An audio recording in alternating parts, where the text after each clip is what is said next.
2023년 3월 14일 화요일 새벽 기도를 다 함께 드리겠습니다. 오늘 함께 보실 하나님의 말씀은 역대하 10장 말씀입니다. 르호보암이 세겜으로 갔으니 이는 온 이스라엘이 그를 왕으로 삼고자 하여 세겜에 이르렀음이더라. 느밧의 아들 여로보암이 전에 솔로몬 왕의 낯을 피하여 애굽으로 도망하여 있었더니 이 일을 듣고 여로보암이 애굽에서부터 돌아오매 무리가 사람을 보내어 그를 불렀더라. 여로보암과 온 이스라엘이 와서 르호보암에게 말하여 이르되 왕의 아버지께서 우리의 멍에를 무겁게 하였으나 왕은 이제 왕의 아버지께서 우리에게 시킨 고역과 매운 무거운 멍에를 가볍게 하소서. 그리하시면 우리가 왕을 섬기겠나이다. 르호보암이 그들에게 대답하되 3일 후에 다시 내게로 오라 하매 백성이 가니라.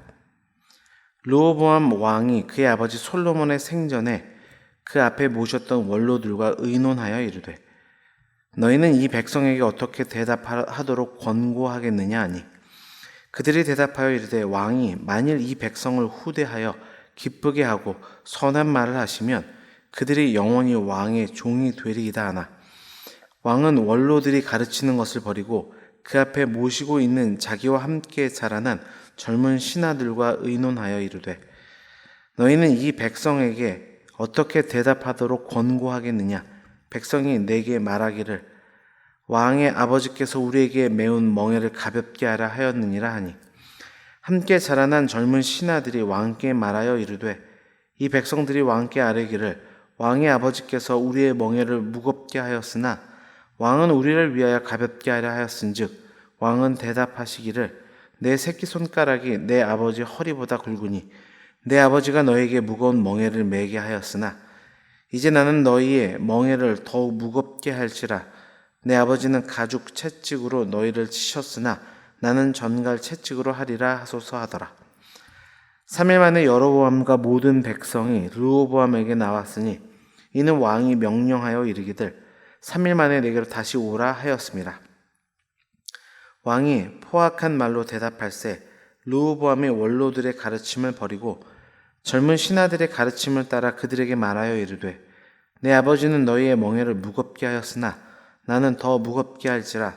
내 아버지는 가죽 채찍으로 너희를 치셨으나 나는 전갈 채찍으로 치리라 하니라.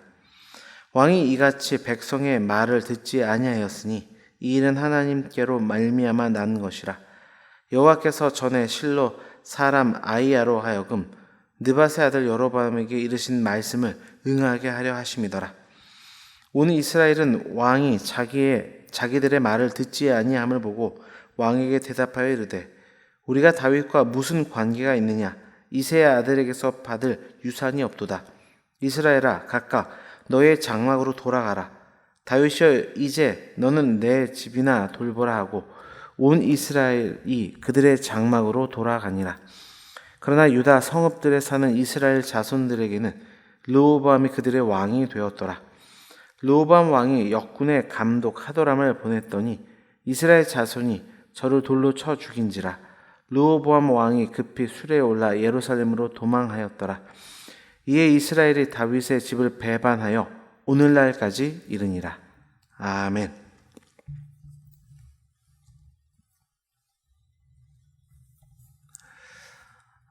오늘 본문은 이에 이스라엘이 다윗의 집을 배반하여 오늘날까지 이르게 되었다. 그러한 메시지로 마무리가 됩니다.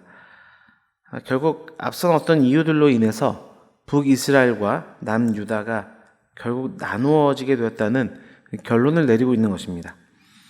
왜 이스라엘이라고 하는 이 한 나라가 이처럼 분열을 맞이하게 된 것일까요? 오늘 본문을 통해서 공동체의 분열의 원인이라는 제목으로 하나님 말씀 증거하겠습니다. 공동체 분열의 원인 첫 번째는 인간의 죄입니다. 1절 말씀입니다. 르호보암이 세겜으로 갔으니 이는 온 이스라엘이 그를 왕으로 삼고자 하여 세겜에 이르렀음이더라. 1절은 르호보암이 세겜으로 간 이유가 온 이스라엘이 그를 왕으로 삼기 위함이었다 말씀합니다. 자연스러운 문장인 것처럼 보이지만 두 가지 부분에서 의문이 드는 것이 사실입니다. 먼저 왕이 계승자를 지명하면 백성들의 의지와 상관없이 왕위에 오르게 되어 있는데 지금 백성들이 왕을 정하고 있는 장면입니다.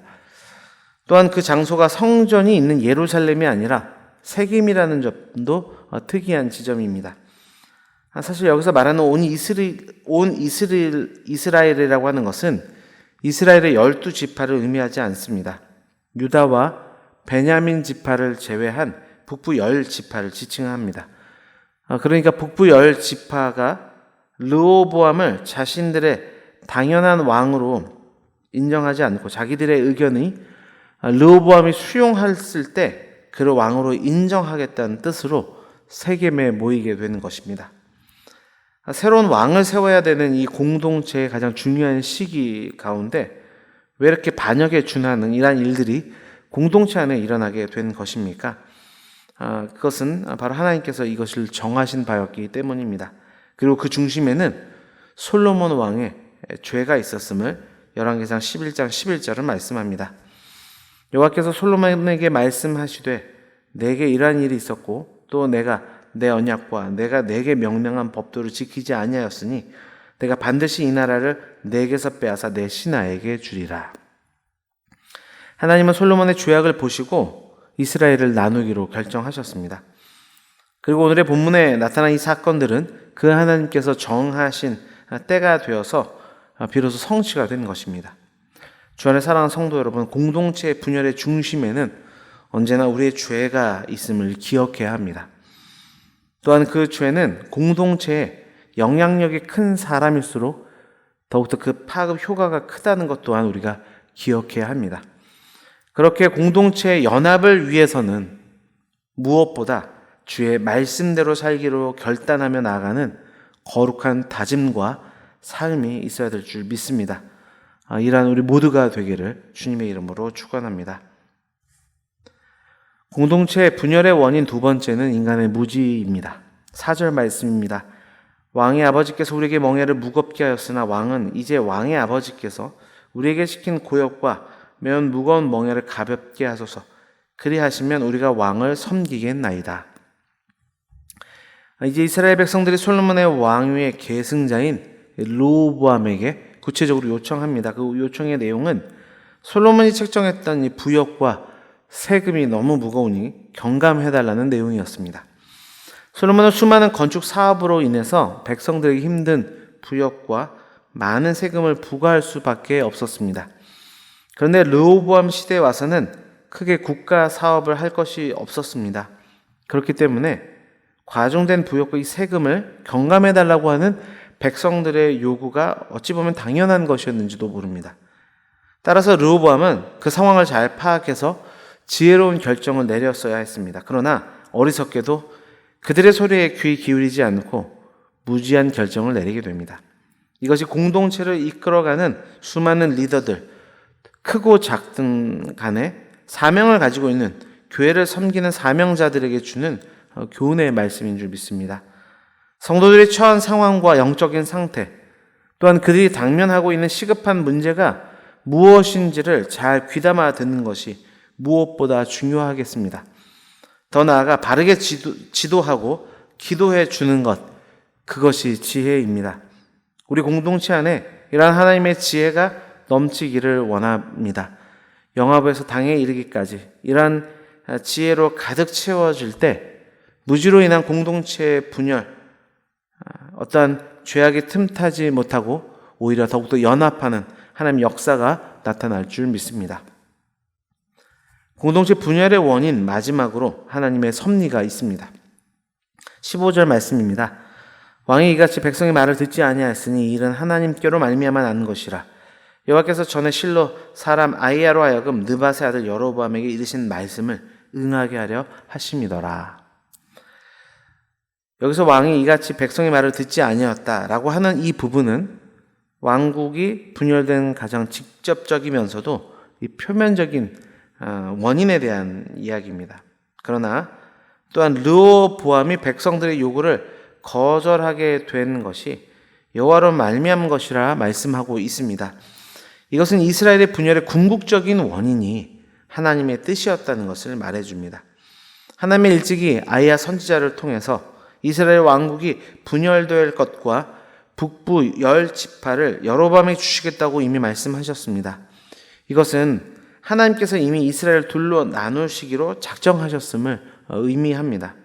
우리가 이 부분을 통해서 알 수 있는 것은 이 세상의 모든 역사는 하나님의 작정에 의해 결정된다는 것입니다. 여러분, 이 세상의 역사를 외형적으로 보면 우연이나 또 사람들의 계획과 그들의 능력에 의해 무엇이 결정되는 것처럼 보입니다.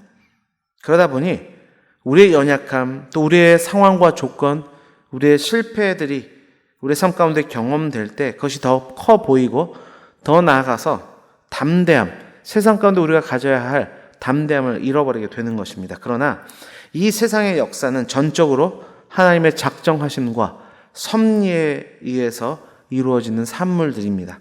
그렇게 우리의 연약함 속에서도 하나님의 신실하신 그 뜻을 분명히 이루어 가신다는 사실을 우리는 믿어야 할 줄 믿습니다.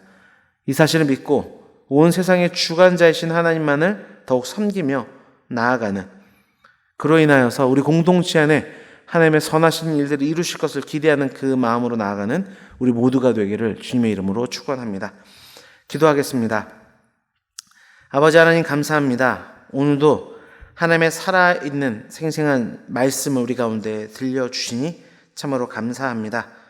공동체 분열에 많은 원인이 있겠지만 특별히 오늘 말씀을 통하여 그 중심에는 인간의 죄가 있다 말씀하셨습니다.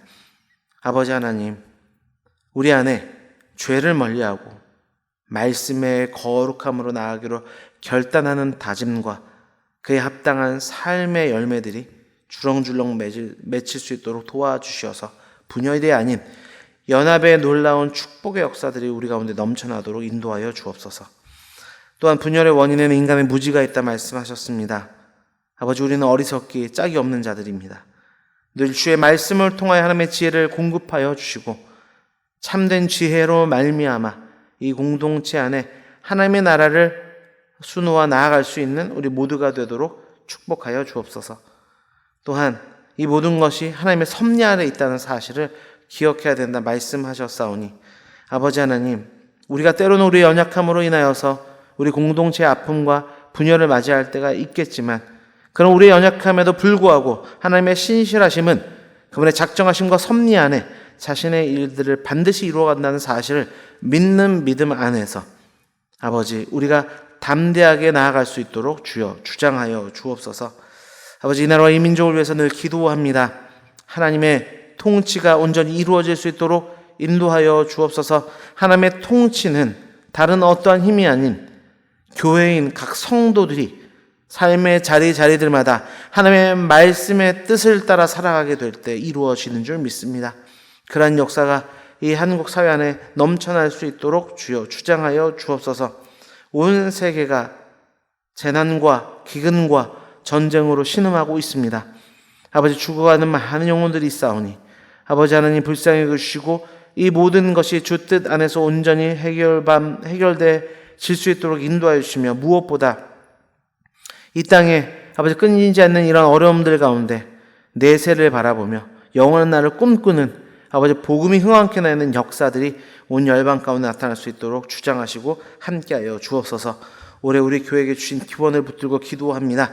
말씀에 순종함으로 늘 모이고 찬송하는 교회가 되도록 인도하여 주시어서 아버지, 그 안에 복음의 참 기쁨이 넘쳐날 수 있도록 도와주시고 넘쳐난 이 큰 기쁨이 지역 사회와 온 열방을 향하여 뻗어나가는 축복의 역사가 있도록 인도하여 주옵소서. 아버지 하나님, 말씀의 잔치인 부흥회가 기도로 준비되는 가운데 있습니다. 아버지, 그 시간을 통하여서 온 성도가 말씀하되 하나되며 부흥을 경험하는 역사가 있도록 인도하여 주옵소서. 진행되고 있는 교사대학과 어린이 제자학교 가운데 함께하여 주시어서 우리의 교사들이 말씀으로 새로워지고 우리의 어린 자녀들이 어려서부터 말씀의 뼈대 위에 세워져가는 축복의 역사가 있도록 인도하여 주옵소서. 특별히 이 새벽에 간절한 기도의 제목을 붙들고 늘 기도하는 우리 성도님들의 눈물의 호소의 기도 가운데 주여 응답하여 주시고 하늘의 신령한 복과 이 땅의 복으로 가득 채워 주옵소서. 모든 것 감사드리며 예수 그리스도의 이름으로 기도드립니다. 아멘.